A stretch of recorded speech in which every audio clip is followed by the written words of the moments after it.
কালু, আজ তো কোনো ঘটনাই দেখছি না। তাহলে আজ কি ভিডিও করব? আর ভিডিও চ্যানেলে আপলোড না দিতে পারলে তো আমরা ভাইরাল কি করে হব বলো তো? ভাইরাল যে আমাদের হতেই হবে, যে করেই হোক কিছু একটা করো কালু। আমি কি করব কাকুলি? আমার মাথায় তো কোনো বুদ্ধি আসছে না। পেয়েছি কাকুলি, আমার মাথায় একটা বুদ্ধি পেয়েছি। ওই দেখো, দুটো বাচ্চা গাছের নিচে দাঁড়িয়ে আছে। ওদের দিয়ে আজ ভিডিও বানাবো। এত দূর থেকে ভিডিও বানাতে আসছি, এই বনে ভিডিও না বানিয়ে যাবই না। হ্যাঁ, তা তো বুঝলাম, কিন্তু তুমি ওদের দিয়ে কিভাবে ভিডিও বানাবে? আমি তো কিছুই বুঝতে পারছি না। এরপর কালু কাকুলিকে তার বুদ্ধির কথা বলে। আরে বাহ কালু, তুমি তো ভালোই বুদ্ধি দিয়েছো। চলো তাহলে আমরা কাজ শুরু করে দেই। এরপর কালু কাকুলি গাছের মোটা ডাল কাটতে থাকে, আর এদিকে টুকি আর পারুল গাছের নিচে বসে গল্প করছিল। তখনই কালু কাকুলি গাছের ডালটা কেটে এনে টুকি ও পারুলের উপর ফেলে দেয়, আর টুকি পারুল গাছের ডালের নিচে চাপা পড়ে মাথা ফেটে যায়। আমাদেরকেও বাঁচাও, বাঁচাও, আমরা গাছের ডালের নিচে পড়ে গেছি। ও, আমাদের মাথা ফেটে রক্ত পড়ছে। কালু, তাড়াতাড়ি ভিডিও করো, নয়তো আবার কেউ এসে এদের ডালের নিচ থেকে তুলে ফেলবে, তখন কিছুই হবে না। আঙ্কেল, আঙ্কেল, আমাদের আগে এই ডালের নিচ থেকে মুক্ত করো। আমরা যে খুব ব্যথা পাচ্ছি, দয়া করে আমাদের সাহায্য করো। ও আঙ্কেল, সাহায্য করো, আমরা যে এই ডালের ওজনে সহ্য করতে পারছি না। কিন্তু কালু কাকুলি তাদের কোনো কথা না শুনে ভিডিও করতেই থাকে। তখন টুনি ওই পথ দিয়ে যেতেই এসব দেখে সেখানে ছুটে আসে, আর তাদের গাছের নিচ থেকে তুলে মুক্ত করে। এ কি মা, তোরা এই গাছের নিচে কি করে পড়লি রে মা? জানি না মা, আমি আর পারুল এখানে গল্প করছিলাম, হঠাৎ উপর থেকে ডালটা এসে আমাদের উপরে পড়ে, আর আমরা নিচে পড়ে যাই। এই আঙ্কেলদের কাছে সাহায্য চেয়েছি, কিন্তু ওনারা আমাদের সাহায্য না করে ভিডিও করেই যাচ্ছে। হ্যাঁ, আমিও তো সব দেখলাম, তাই তো ছুটতে তোদের বাঁচাতে এলাম। কে তোমরা? তোমাদের দেখে তো আমাদের বনের কেউ মনে হচ্ছে না। দুটো বাচ্চা পাখি বিপদে পড়েছে, আর তোমরা কিনা সাহায্য করা বাদ দিয়ে ভিডিও করছো? শোনো, তোমার মেয়ের জীবনের চেয়ে আমাদের ভিডিও করা গুরুত্বপূর্ণ, কারণ আমাদের ভাইরাল হতে হবে। তাই আমরা ভিডিও করা শেষ করে তোমার মেয়েকে মুক্ত করতে চেয়েছিলাম, কিন্তু তার আগেই তুমি চলে এসেছো। আজ যদি আমার মেয়ের জীবন চলে যেত, তখন আমি আমার মেয়েদের কোথায় পেতাম? হ্যাঁ, তবু আমার মেয়ের মাথা ফেটে গেছে, আর একটা জীবনের থেকে তোমাদের ভিডিওর গুরুত্ব বেশি। এসব কি বলছো? হ্যাঁ হ্যাঁ, আমরা ঠিক কথাই বলছি। তোমার মেয়ের মাথা ফেটে গেছে, এখন হাসপাতালে নিয়ে যাও। আমাদের ভিডিও করা শেষ হয়েছে। চলো কাকুলি, আমরা বাড়িতে চলে যাই। ডাক্তার দাদা, ডাক্তার দাদা, আমার মেয়ের আর সুখীর মেয়ের মাথা ফেটে গেছে, আপনি ওদের চিকিৎসা করুন। ঠিক আছে, আমি দেখছি, তুমি কোনো চিন্তা করো না। এরপর ডাক্তার টুকি আর পারুলের মাথায় ব্যান্ডেজ করে দেয়, আর টুনি টুকি ও পারুলকে নিয়ে বাড়িতে চলে আসে। পারুল, তুমি আমাদের বাড়িতে বিশ্রাম করো, আমি বিকেলে তোমাকে বাড়িতে পৌঁছে দিয়ে আসবো, কেমন? ঠিক আছে মাসি। কাকুলি দেখো, আমাদের কালকের ভিডিওটায় অনেক ভিউ হয়েছে। দেখো, 1 লক্ষর কাছাকাছি। এভাবে এমন আরো ভিডিও ছাড়লে তো আমাদের চ্যানেলে অনেক ভিউ হবে, আর আমরা তখন ভাইরাল হয়ে যাব। হা হা হা হা হা। তাই নাকি গো? তাহলে চলো আজকে ভিডিও বানিয়ে নিয়ে আসি। বাবা কনক, তুই বাড়িতে থাক, আমরা একটা ভিডিও বানিয়ে নিয়ে চলে আসবো। আচ্ছা ঠিক আছে মা, তাড়াতাড়ি বাড়ি ফিরো কিন্তু। আমাকে বাঁচাও, আমাকে বাঁচাও, আমি যে পানিতে পড়ে গেছি, আমাকে কেউ সাহায্য করো। দেখো কালু, ছাগলটি পানিতে পড়েছে, তাড়াতাড়ি ভিডিও বানাও, ছাগলটি যে ডুবিয়ে যাচ্ছে। ও দাদা দিদি, তোমরা আগে আমাকে বাঁচাও, তারপর ভিডিও করো, আমি যে পানিতে ডুবে যাচ্ছি, বাঁচাও। কিন্তু কালু কাকুলি ছাগলের কোনো কথা না শুনে ভিডিও করতেই থাকে। এক পর্যায়ে ছাগলটি পানিতে ডুবে মারা যায়। ছাগলটি মারা গেছে, আমাদের ভিডিও করাও শেষ হয়েছে। আমরা দর্শককে বোঝাবো ছাগলটি নদীর মাঝখানে পড়েছিল, আর আমরা যেতে না যেতেই ছাগলটি মারা গেছে, তাই বাঁচাতে পারিনি। তাহলে আমাদের উপর আর কোনো অভিযোগ আসবে না, বুঝেছো? বাহ কালু, তোমার মাথায় তো বেশ বুদ্ধি। বিকেল হয়ে এসেছে, চলো এখন তাড়াতাড়ি বাড়ি চলে যাই। মা বাবা এখানে আসছে না কেন? সেই সকালে বেরিয়েছে, এখানে আসার নাম নেই। আমার খুব খিদে পেয়েছে, আমি বরং মা বাবাকে খুঁজতে যাই, আর বন ঘুরে দেখে আসি।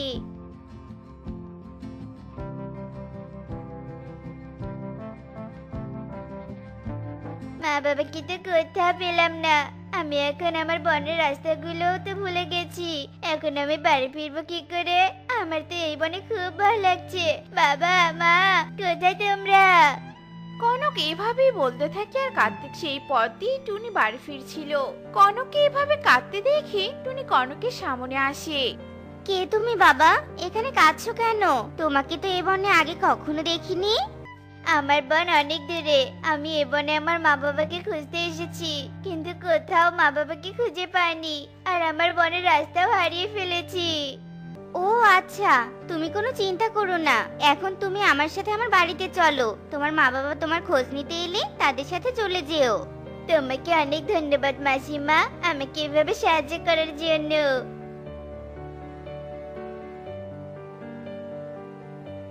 মা, তুমি একে কোথা থেকে নিয়ে আসলে? বাড়ি কোথায়? এ ওর মা বাবাকে হারিয়ে ফেলেছে, তাই আমি একে আমার সাথে নিয়ে এলাম। যতদিন না ওর মা বাবাকে খুঁজে পাবে ততদিন আমাদের সাথেই থাকবে। শোন মা, তুই এখন এর সাথে খেলতে পারবি। হ্যাঁ মা, একে আমাদের বাড়িতে এনে ভালোই করেছো। দুজনে আমরা খেলতে পারবো।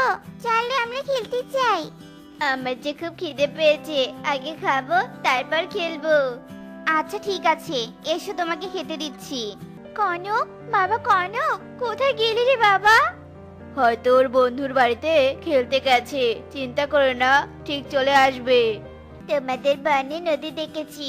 আমার না খুব ইচ্ছে নদীতে গোসল করার। চলো না আজকে নদীতে খেলতে যাই। আচ্ছা চলো, তুমি যখন যেতে চাইছো তখন আমিও যাব। মা, আমরা নদীতে গোসল করতে গেলাম। সাবধানে গোসল করিস, বেশি গভীরে যেন যাস নে, কেমন? আর তাড়াতাড়ি ফিরে আসবি। এরপর দুজনেই নদীতে গোসল করতে চলে যায়। ইয়ে, কি মজা কি মজা! নদীর পানি কি ঠান্ডা! এই গরমে নদীতে গোসল করতে আমার খুব ভালো লাগছে। হ্যাঁ কনক, আমারও না অনেক ভালো লাগছে। এভাবেই দুজনে অনেক মজা করছিল আর গোসল করছিল। গোসল করতেই এক পর্যায়ে কনক নদীর অনেক গভীরে চলে যায়। টুকি, আমাকে বাঁচাও, আমি যে এখান থেকে আর যেতে পারছি না, আমাকে বাঁচাও। এত গভীরে কেন গেলে? একটু এদিকে আসার চেষ্টা করো, আমি যাচ্ছি। এদিকে কনক সাঁতার না জানার কারণে ডুবতেই থাকে। টুকি আসতে না আসতেই কনক পানিতে ডুবে সেখানেই মারা যায়। আর টুকি তখন লাশ টেনে নদীর উপরে নিয়ে আসে। কনক কনক ওঠো। ও মা, কনক তো দেখছি মরে গেছে। এখন আমি কার সাথে খেলবো? কনক, আমাকে ছেড়ে ভাবে কেন চলে গেলি? কেন? কি রে মা, তোরা বাড়ি ফিরছিস না যে? তোদের ফিরতে দেরি হওয়া দেখে আমি চলে এলাম। কি ব্যাপার, কনকের কি হয়েছে? ও এভাবে শুয়ে আছে কেন? এরপর টুকি টুনিকে সবটা খুলে বলে। আর বনের সবাই নদীতে ডুবে মারা যাওয়ার কথা শুনে সেখানে এসে ভিড় জমায়। ধীরে ধীরে কালু কাকলিও শুনতে পায়, আর তারা ভিডিও করে ভাইরাল হওয়ার জন্য সেখানে ছুটে আসে। এই, তোমরা আমাদের যেতে দাও তো, আমরা লাশের ভিডিও করব আর ভিডিও করে ভাইরাল হয়ে যাব। এ কি কাকুলি, এ তো আমাদের ছেলে কনক। বাবা কনক, তুই আমাদের ছেড়ে কোথায় গেলি? আজ আমরা কি না নিজের ছেলের লাশের ভিডিও করতে এসেছি? তোমরা বলো, আমার ছেলে কি করে মারা গেল? এরপর টুনি কালুকে সবটা খুলে বলে। সব আমাদের পাপের ফল কালু। আমরা অন্যের সন্তানকে বিপদ থেকে রক্ষা না করে ভিডিও করেছি ভাইরাল হওয়ার জন্য, তাই আজ আমাদের ছেলেকে হারাতে হলো। টুনি বোন, আমাদের ক্ষমা করে দাও। আমরা ইচ্ছে করে তোমার মেয়ের সুখের মেয়ের উপর ডাল ফেলেছি ভিডিও করার জন্য, তাই আজ এমন শাস্তি পেলাম। অন্যের বিপদে সাহায্য করেও ভাইরাল হওয়া যায়, বুঝেছো? এই ভাইরালে টাকা না আসলেও সম্মান বাড়ে আর সবাই ভালো প্রশংসা করে। হ্যাঁ টুনি, ঠিক বলেছো। আমরা এতদিন বুঝিনি। এখন থেকে ভালো কাজ করব। আমাদের ছেলেকে হারিয়েছি, এখন ভাইরাল হওয়ার দরকার নেই। যতদিন বাঁচবো ভালো কাজের মাধ্যমে বাঁচবো। এরপর থেকে কালু কাকুলি আর ভিডিও করে না এবং বনের পাখিদের সাহায্য করতে থাকে। একদিন এক যজ্ঞ কাক আর কবুতর নামে দুজন পাখি লাঙ্গল দিয়ে জমি চাষ করছিল আর দুজন মিলে গল্প করছিল। জমি চাষ করতে করতে হঠাৎ করেই যজ্ঞর লাঙ্গল আটকে যায়। কিরে কবুতর, হঠাৎ আমার লাঙ্গলটা এভাবে আটকে গেল কেন রে? যজ্ঞ দাদা, একটু লাঙ্গলটা সরিয়ে দেখো তো, আবার কোনো গুপ্তধনের সন্ধান পাও নাকি? এরপর যজ্ঞ লাঙ্গলটা সরাতেই দেখতে পায় একটা কাচের বোতল, আর কাচের বোতলের ভেতরে একটা ডাইনি। আমাকে বাঁচাও, দয়া করে আমাকে কেউ বাঁচাও, আমি যে বিপদে পড়েছি, দয়া করে আমাকে বাঁচাও, বাঁচাও। ডাইনির কথা শুনে যজ্ঞ আর কবুতর ভীষণ অবাক হয়ে যায়। কিরে যজ্ঞ, তুই না বললি গুপ্তদান পাবো, এ তো দেখছি ডাইনি। বাবা রে বাবা, এই ডাইনি এভাবে চেঁচাচ্ছে কেন বাবা? তোকে আমরা বাঁচাতে পারবো না। দয়া করে তোমরা আমাকে বাঁচাও, বোতলের মুখটা খুলে দাও না গো, আমি তোমাদের কোনো ক্ষতি করব না। বললেই হলো, আমরা তোমাকে বোতল থেকে মুক্ত করলে ঠিকই আমাদের ঘাড়টা মোটকে দিবে, আমরা জানি। না না, আমাকে বিশ্বাস করো, আমি তোমাদের কোনো ক্ষতি করব না। তোকে বিশ্বাস করে আমাদের লাভ নেই, যা দূরে গিয়ে মার তুই। এই বলে যজ্ঞ বোতলটা হাতে তুলে নিয়ে রাস্তার দিকে ছুঁড়ে মারে, আর বোতলটা এসে রাস্তার ধারে পড়ে যায়। এমন সময় ওই পথ দিয়েই টুনি যাচ্ছিল। হঠাৎ করে টুনি একটা কান্নার আওয়াজ শুনতে পায়। এ কি, এমন নির্জন ফাঁকা রাস্তায় কে কাছে এভাবে? দেখি তো একটু খুঁজে। টুনি আশেপাশে তাকাতে লক্ষ্য করে যে একটা বোতল থেকে এভাবে কান্নার আওয়াজ আসছে, আর টুনি তাড়াতাড়ি করে বোতলটা হাতে তুলে নেয়। বাঁচাও, বাঁচাও, দয়া করে আমাকে কেউ বাঁচাও। এ কি, বোতলের ভেতরে ডাইনি? আহারে, তোমার বুঝি খুব কষ্ট হচ্ছে তাই না? দাঁড়াও, আমি তোমাকে এক্ষুনি মুক্ত করছি। এরপর টুনি বোতলের মুখটা খুলে দেয়, আর সাথে সাথে ডাইনি বোতলের ভেতর থেকে বেরিয়ে আসে আর অনেক বড় হয়ে যায়। পাখি, তুমি যে আমায় মুক্ত করলে, এতে তোমার ভয় করছে না? এর আগেও তো অনেক পাখি আমাকে দেখে ভয়ে পালিয়ে গেছে, কেউ আমাকে মুক্ত করেনি। ই বাবা, ভয় কেন পাবো? তুমি তো বিপদে পড়েছিলে, কেউ যদি বিপদে পড়ে তাকে সাহায্য করা উচিত, জানো?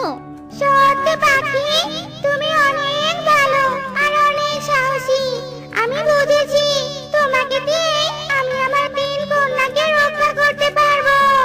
3 কন্যা মানে? আর ডাইনি দিদি, তুমি এই বোতলে বা কি করে বন্দি হলে? সে অনেক কথা, তবে শোনো, আমি ছিলাম একজন শক্তিশালী পরী।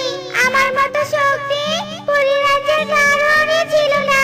একসময় আমি ফুটফুটে 3 কন্যার জন্ম দিই, আর আমার কন্যারা আমার থেকে বেশি শক্তি সম্পন্ন ছিল, কারণ তারা পরিমাতার আশীর্বাদ পুষ্ট ছিল। কিন্তু একদিন আমার 3 কন্যার উপর এক দুষ্ট জাদুকরীর নজর পড়ে। শয়তান পরী, এখনো নিজের প্রাণ বাঁচাতে চাইলে তোর 3 কন্যাকে আমার হাতে তুলে দে। তোর 3 কন্যার শক্তি না পেলে যে আমি সারা জীবন বিদ্ধই থেকে যাব। আমি তোর 3 কন্যার শক্তির সাহায্যে চির অমর হব, বুঝেছিস? না দুষ্ট জাদুকরনী, আমি বেঁচে থাকতে আমার থেকে তুই আমার 3 কন্যাকে কিছুতেই কেড়ে নিতে পারবি না। ঠিক আছে, দেখা যাবে আমি পারি কিনা। তোকে মেরে ফেলে হলেও তোর 3 কন্যাকে আমি আমার সাথে নিয়েই যাব। তারপর জাদুকরনী আর আমার মাঝে তুমুল যুদ্ধ লেগে যায়, আর যুদ্ধের এক পর্যায়ে আমি মারা যাই। আর তখন জাদুকরনী আমার 3 কন্যাকে নিয়ে চলে যায়, আর তখন থেকে আমি এমন ডাইনি হয়ে যাই। জানো, আমি ডাইনি হয়েও আমার কন্যাদের বাঁচানোর চেষ্টা করেছিলাম, কিন্তু কিছুতেই পারিনি। ওই শয়তান জাদুকরনী আমাকে বোতলে বন্দি করে মাটিতে পুঁতে দিয়েছিল। না জানি আমার কন্যারা কেমন আছে। তুমি এসব কি বলছো ডাইনি দিদি? তুমি কেঁদো না, আমি তোমার 3 কন্যাকে রক্ষা করব। তুমি কি জানো তোমার 3 কন্যাকে জাদুকরনী কোথায় বন্দি করে রেখেছে? জানি তো, ওই বনের যে বড় বটগাছটা আছে না, ওই বটগাছের পাশে মাটির নিচে গুহাতে আমার 3 কন্যাকে বন্দি করে রেখেছে। আগামী পূর্ণিমার রাতে আমার 3 কন্যার 5 বছর পূর্ণ হবে, আর তখনই ওদের ডানাও গজাবে, আর সেই সাথে সাথে ওরা পূর্ণ শক্তির অধিকারী হবে।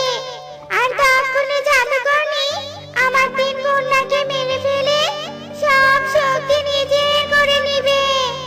ডাইনি দিদি, তুমি কোনো চিন্তা করো না, আমি তোমার 3 কন্যাকে ঠিক পূর্ণিমার আগে উদ্ধার করে নিয়ে আসবো। টুনির কথায় ডাইনি কিছুটা আশ্বাস পায়। এরপর টুনি তিন কন্যাকে উদ্ধার করার উদ্দেশ্যে ওই বটগাছের কাছে যায় আর বটগাছের পাশেই মাটি খুঁড়তে থাকে। মাটি খুঁড়তে খুঁড়তেই টুনি একটা সুড়ঙ্গের সন্ধান পায়। এই তো একটা সুড়ঙ্গ দেখতে পাচ্ছি, তার মানে এই পথ দিয়ে গেলেই আমি ওই গুহায় যেতে পারবো। এরপর টুনি সুড়ঙ্গ বেয়ে মাটির নিচে নেমে আসে আর গুহাতেও পৌঁছে যায়। এই তো মাটির গুহাতে চলে এলাম, কিন্তু কোথায় সেই জাদুকরনি আর কোথায় বা তিন কন্যা? টুনি এসব ভাবতে থাকে আর গুটি গুটি পায়ে গুহার চারপাশ দেখতে থাকে। এমন সময় টুনি দেখতে পায় জাদুকর্ণী বসে যজ্ঞ করছে আর তার সামনেই তিন কন্যা তিনটি কাচের বাক্সে বন্দি অবস্থায় আছে। এ দেখে টুনি পড়ে থাকা একটা লাঠি দিয়ে জাদুকর্ণীর মাথায় পিছন থেকে আঘাত করে আর সাথে সাথেই জাদুকর্ণী মারা যায়। শয়তান জাদুকরনি, তোর আশা কোনোদিন পূরণ হবে না। মর তুই এবার। তিন কন্যা, তোরা কষ্ট পাস না মা, আমি এসে গেছি। এরপর টুনি লাঠি দিয়ে তিনটি কাচের পাত্র ভেঙে ফেলে আর তিন কন্যাকে উদ্ধার করে নিয়ে ডাইনির কাছে যায়। আর ডাইনি তিন কন্যাকে পেয়ে অনেক আদর করতে থাকে। টুনি বোন, তুমি সত্যি অনেক ভালো। আজ তোমার জন্য আমি আবার তিন কন্যাকে ফিরে পেলাম।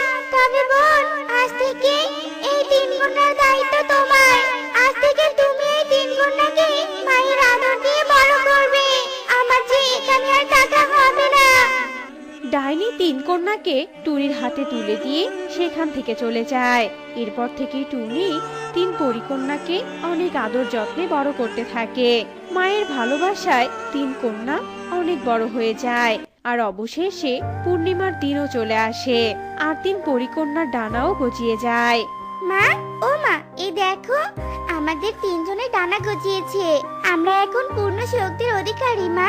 এখন থেকে আমাদের আর কেউ কোনো ক্ষতি করতে পারবে না। তোরা একদম ঠিক বলেছিস মা। তবে তোদের এই শুভ শক্তি দিয়ে তোরা বনের পাখিদের সাহায্য করবি, সৎ পথে ব্যয় করবি, কেমন? টুনির কথা মতো তিন পরিকন্যা তাদের জাদু শক্তি দিয়ে বনের পাখিদের সাহায্য সহযোগিতা করত। টুনি তার তিন কন্যাকে নিয়ে অনেক সুখে দিন কাটাতে থাকে। মা টুনি, আর কত বইয়ের উপর মুখ গুজে থাকবি বলতো? এবার তো একটু বইটা রেখে খেতে আয়। উফ মা, তুমি এখন আমাকে বিরক্ত করো না তো। আমাকে আরেকটু পড়তে দাও মা। কালকেই তো আমার স্কুলে চাকরির পরীক্ষা। একবার পরীক্ষায় টিকে গেলে তো তোমার মেয়ে শিক্ষিকা হয়ে যাবে মা। তুমি তা চাও না? হ্যাঁ তো মা, চাই মা। আমার মেয়েটার অনেক দিনের স্বপ্ন শিক্ষিকা হবে, ছোট ছোট বাচ্চাদের পড়াবে। তুই পড় মা, আমি বরং আসি। এরপর মিনু টুনটুনি সেখান থেকে চলে যায়। এইভাবে সেই দিনটা কেটে যায়।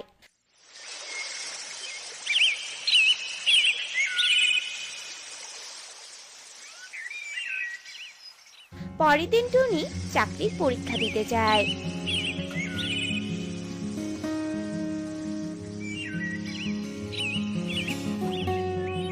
চাকরির পরীক্ষায় টুনি টিকেও যায়। এরপর টুনি খুশিতে বাড়ি ফিরে আসে।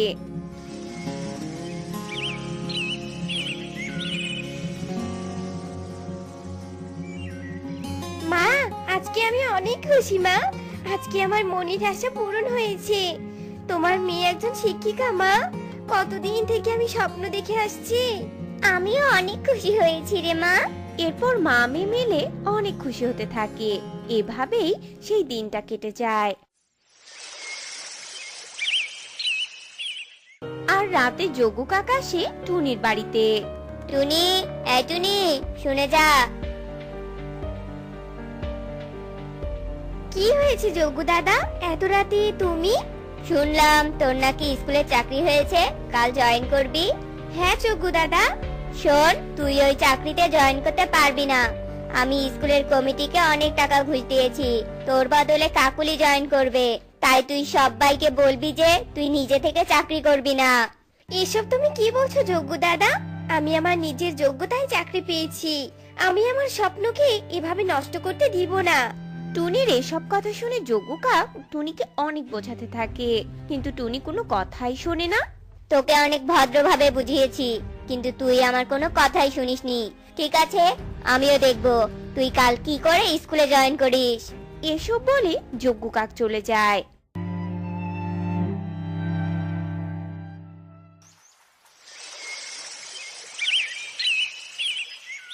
আর পরের দিন টুনি সকালে স্কুলে যাওয়ার জন্য রওনা দেয়।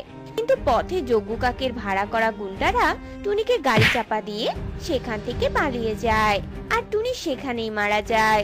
অন্যদিকে টুনির মৃত্যুতে কাকুলি কাক স্কুলে জয়েন করে। এভাবেই দিন কাটতে থাকে।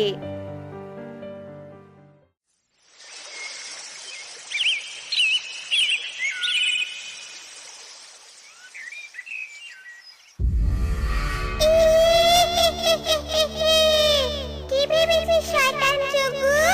আমাকে অপঘাতে মেরে ফেলবি আর আমি স্বর্গে চলে যাব? না, কখনো না। আমি আত্মা হয়ে ফিরে এসেছি। আমি আত্মা হয়ে আমার স্বপ্ন পূরণ করব রে যজ্ঞ। টুনির আত্মা এভাবেই বলে হাসতে থাকে আর যজ্ঞ কাকের কাছে যায়, আর গিয়ে যজ্ঞ কাকের গলা টিপে মেরে ফেলে। প্রতিশোধ নিলাম। এবার ওই কাকলিকে মেরে ফেলবো। ও আমাকে মেরে ফেলার সাথে জড়িত ছিল। হ্যাঁ, ছাড়বো না আমি ওকে। এরপর টুনির আত্মা কাকুলিকে মেরে ফেলে।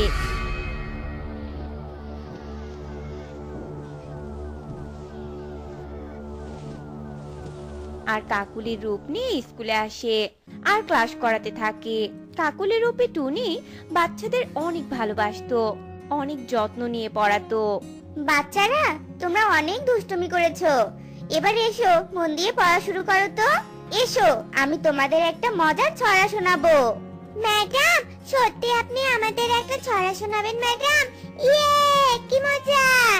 হ্যাঁ, আমি তোমাদের ছড়া শোনাবো আর তোমরা আমার শুনে শুনে মুখস্থ করবে, কেমন? এরপর কাকুলি রূপী টুনি ওদের ছড়া শোনাতে থাকে। আতা গাছে তোতা পাখি, ডালিম গাছে মৌ, এত ডাকি তবু কথা কও না কেন বউ? কাকুলি রূপে টুনির মুখে এমন ছড়া শুনে বাচ্চারা সবাই অনেক খুশি হয়। আর পারুল শালুকে বলতে থাকে, এই শালু, এই আমি কি দেখছি রে? কাকলি ম্যাডাম তো আমাদের ঠিকভাবে পড়াতোই না।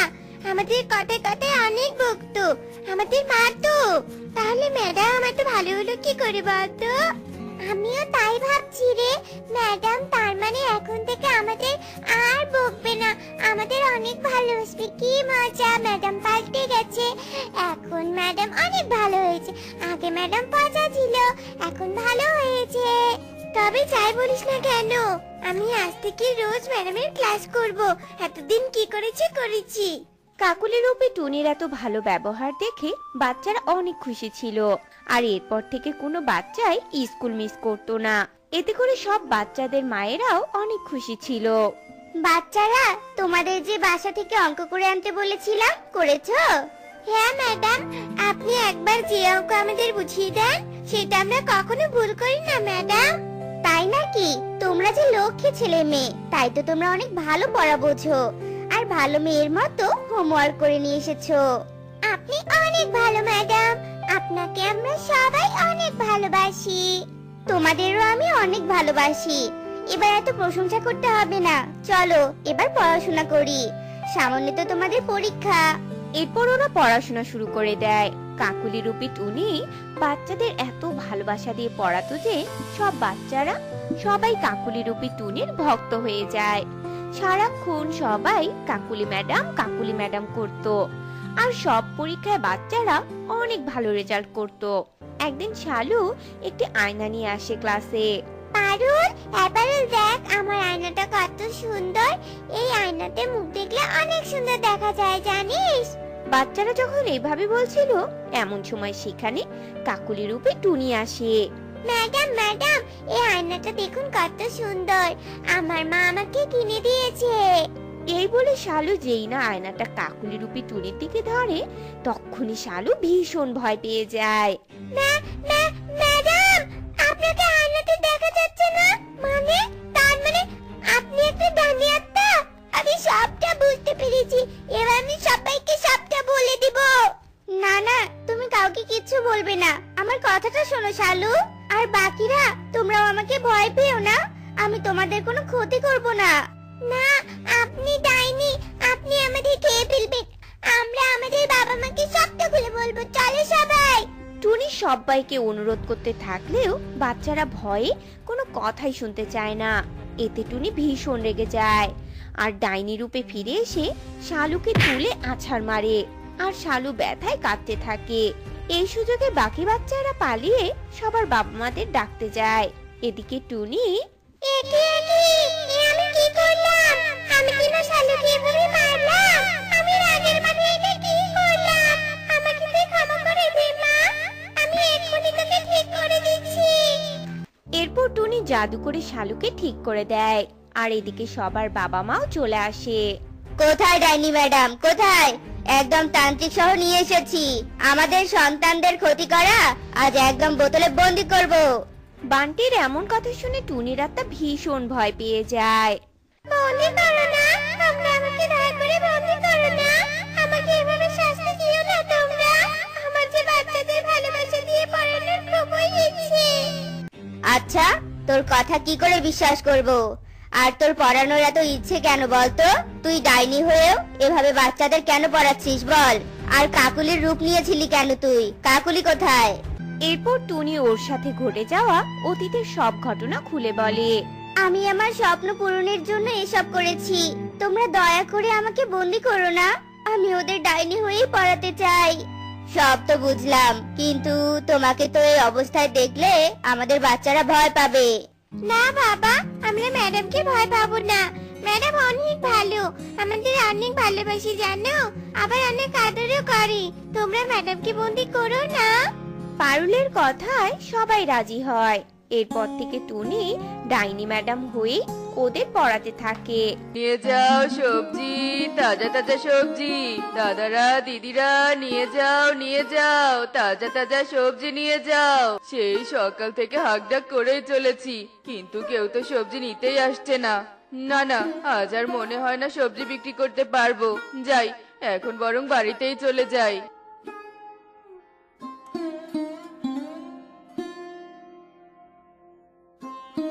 না, তুমি খালি হাতে ফিরে এলে যে? আর বলো না টুনি, আজও সবজিগুলো বিক্রি করতে পারিনি। এভাবে কি করে যে সংসার চালাবো বুঝতেই পারছি না।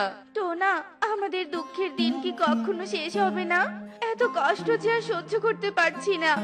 আজ আবার মোড়ল মশাই এসেছিল ধারের টাকা নিতে। আমাকে হুমকি দিয়ে গেছে আর বলেছে 2 সপ্তাহের মধ্যে যেন তার টাকা শোধ করে দেই, আর না হলে আমাদের বাড়িটা মোড়ল মশাই দখল করে নেবে। সে কি কথা? 2 সপ্তাহের মধ্যে কি করে মোড়ল মশাইয়ের সব টাকা শোধ করব? কিছুই যে বুঝতে পারছি না টুনি। কি আর করবে, টাকা শোধ করতে না পারলে মোড়ল মশাই বাড়িটা নিজের করে নেবে আর আমাদের অন্য কোথাও চলে যেতে হবে। তাছাড়া তো আর কোনো উপায় দেখছি না। যাকগে সেসব কথা, এখন তুমি হাত মুখ ধুয়ে এসো তো, আমি তোমাকে খাবার খেতে দিচ্ছি। আচ্ছা ঠিক আছে, যাচ্ছি। এরপর টোনা হাত ধুয়ে খাবার খেয়ে নেয় আর এভাবেই রাত হয়ে আসে। আর টোনা ও টুনি খাবার খেয়ে ঘুমিয়ে পড়ে। চিন্তা করো না বন্ধু, সব ঠিক হয়ে যাবে। আরে পরি, তুমি এখানে কেন? হ্যাঁ আমি। একদিন তুমি আমার প্রাণ বাঁচিয়েছিলে, তোমার সেই ঋণ আমি কখনো ভুলতে পারবো না। তাই আজ যখন সুযোগ পেয়েছি, তখন তোমার বিপদে আমি তোমাকে সাহায্য করতে চাই। আমি যে বিপদে পড়েছি সেটা তুমি কি করে জানলে পরি? আমি সব জানি, তাই আমি তোমাকে সাহায্য করতে এসেছি। তুমি আমাকে কি সাহায্য করবে পরি? এই চারা গাছটা আমি তোমার উঠোনে পুঁতে দিলাম। এই চারা গাছ তোমার ভাগ্য পরিবর্তন করে দিবে। তুমি চারা গাছটার ভালো করে যত্ন নেবে। এই চারা গাছটা বড় হবে আর সেই গাছে ধরবে 7 হাঁড়ি। সেই 7 হাঁড়ি থেকে তুমি যত ইচ্ছে স্বর্ণমুদ্রা নিতে পারবে। 7 হাঁড়ি থেকে স্বর্ণমুদ্রা কখনোই শেষ হবে না। এসব তুমি কি বলছো পরি? আমি তো বিশ্বাসই করতে পারছি না। আমি যা বলছি সত্যি বলছি। তবে এই গাছ থেকে কেউ যদি হাড়ি চুরি করে, তবে সে কঠিন শাস্তি পাবে।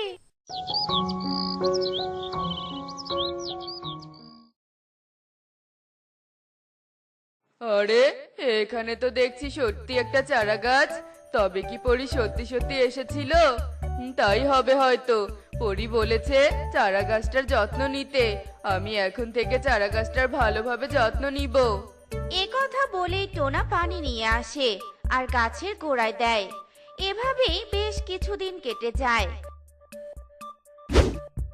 আর গাছটাও অনেক বড় হয়ে যায় আর গাছের 7টা হাঁড়ি ধরে। আরে এ কি দেখছি আমি, এ তো গাছে ধরা 7 হাঁড়ি। টুনি, দেখে যাও কি কাণ্ড ঘটেছে।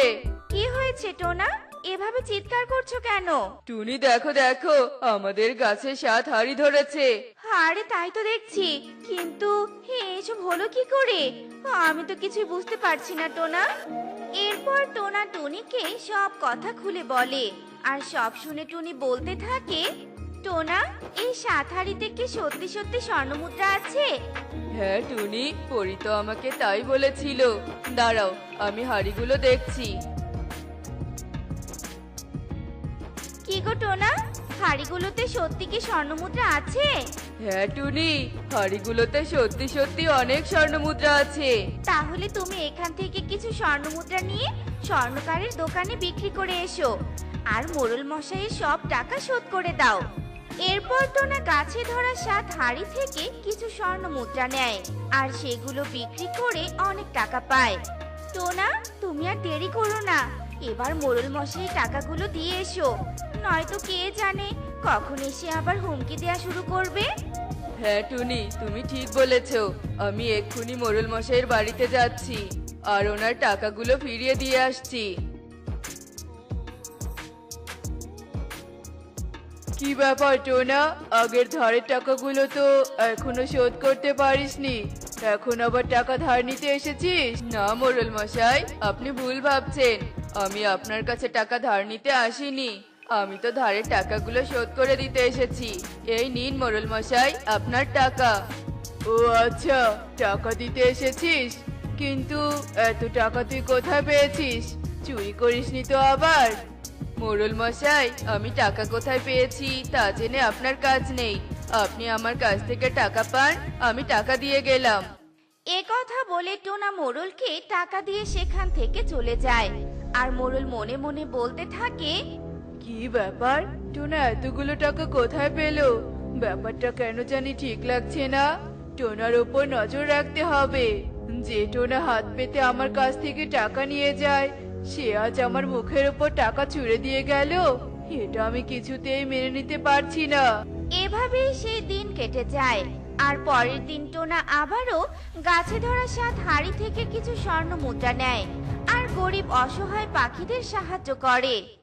টোনা, তোকে অনেক ধন্যবাদ আমাকে এতগুলো টাকা দিয়ে সাহায্য করার জন্য। তুই যদি আমাকে টাকাগুলো না দিতে, তবে আমি কিছুতেই কবুতরের চিকিৎসা করাতে পারতাম না। সুখী দিদি, আমাকে ধন্যবাদ দিতে হবে না। তোমরা আমাদের প্রতিবেশী, তোমরা বিপদে পড়লে আমাদের উচিত তোমাদের সাহায্য করা। যাও, এখন দেরি না করে কবুতর দাদার চিকিৎসা করাও। আচ্ছা ঠিক আছে, এবার তবে আমি আসি। এভাবেই বেশ কিছুদিন কেটে যায়। একদিন টোনা গাছে ধরা 7 হাঁড়ি থেকে স্বর্ণ মুদ্রা নিচ্ছিল, ঠিক তখনই মোড়ল তা দেখে ফেলে। ও আচ্ছা, এই ব্যাপার। এই গাছে ধরা 7 হাঁড়ি দিয়ে টোনা দিন দিন ধনী হয়ে যাচ্ছে, আর বনের পাখিদেরও সাহায্য করছে। তাই জন্য তো বনের পাখিরা এখন আর আমার কাছে আসে না, আর আমার সুদের ব্যবসা বন্ধ হয়ে যাচ্ছে। না না, আমাকে এবার কিছু একটা করতেই হবে। ওই 7 হাঁড়ি যে করে হোক আমাকে চুরি করতেই হবে, তাহলে টোনা আর ধনী পাখি হতে পারবে না। এসব কথা ভেবে মোড়ল বাড়িতে চলে যায়, আর রাত হওয়ার অপেক্ষা করতে থাকে। আর যেই না রাত হয়, ঠিক তখনই মোড়ল টোনার বাড়িতে আসে, আর গাছে ধরা 7 হাঁড়িতে মোড়ল হাত দেওয়ার সাথে সাথে ছিটকে মাটিতে পড়ে যায়। ওরে বাবা রে, ওরে মারে, আমি মরে গেলাম গো, মরে গেলাম। কে কোথায় আছো? আমাকে সাহায্য করো। আমি যে আর উঠতে পারছি না, হাঁটতেও পারছি না। এখন আমার কি হবে গো? তবে কি আমি প্রতিবন্ধী হয়ে গেলাম? হায় হায় রে, আমি নিজের সর্বনাশ নিজেই করলাম। হে কি মোড়ল মশাই, এত রাতে আপনি আমাদের বাড়িতে কেন? তবে কি আপনি 7 হাঁড়ি চুরি করতে এসেছিলেন? ছি মোড়ল মশাই, ছি, আপনি যে এত নিচে নামতে পারেন তা আমাদের জানা ছিল না। এভাবে বলিস না টুনি, এভাবে বলিস না। দেখছিস না আমার কি অবস্থা হয়েছে? ঠিক হয়েছে, আপনি যেমন কর্ম করেছেন তেমনই ফল পেয়েছেন। এখন আর আফসোস করে কি হবে? হ্যাঁ, টনি, তুই আর আমাকে এভাবে লজ্জা দিস না। আমি অনেক বড় ভুল করেছি, তাই শাস্তিও পেয়েছি। আমাকে তোরা ক্ষমা করে দে, আর আমাকে আমার বাড়িতে পৌঁছে দে। আমি যে আর হাঁটতে পারছি না। ঠিক আছে মোড়ল মশাই, আমি আপনাকে আপনার বাড়িতে পৌঁছে দিয়ে আসছি। এরপর টোনা মোড়লকে তার বাড়িতে পৌঁছে দেয়, আর এভাবেই মোড়ল তার কর্মের শাস্তি পেয়ে যায়। দেখলে তো বন্ধুরা, অন্যায় করলে তাকে শাস্তি পেতেই হয়। তাই আমরা কখনোই অন্যায় কাজ করব না, সব সময় সৎ পথে চলবো। এমনই সব মজার মজার শিক্ষণীয় টুনি পাখির গল্প দেখতে হলে আমাদের পাশে থেকো। আর গল্পগুলো কেমন হচ্ছে তা কমেন্টে জানাতে ভুলো না কিন্তু। Bye bye.